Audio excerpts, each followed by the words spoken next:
One time on a first date, I made the mistake of saying the L word too soon.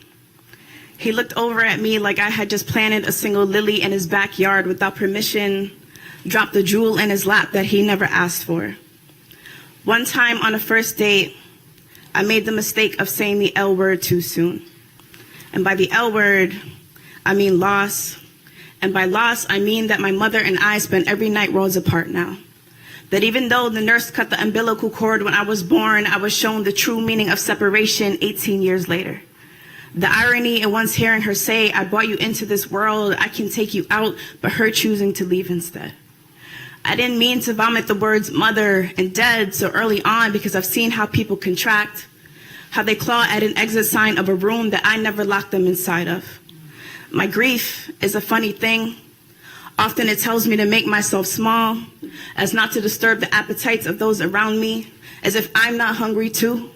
Shapeshift into a porcelain doll and forget how to move my own limbs, put out my own fires using my fingertips without screaming, hack away at my lips unless they're covered in hushed apologies, mute myself entirely. But I'm tired of feeling like a contagious disease, a trigger warning etched permanently on my forehead.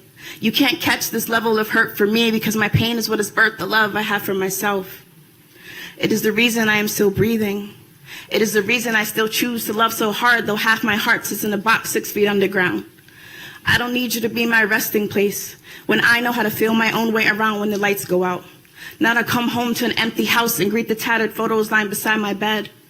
I am not afraid of the dark or the demons I invited to my kitchen table.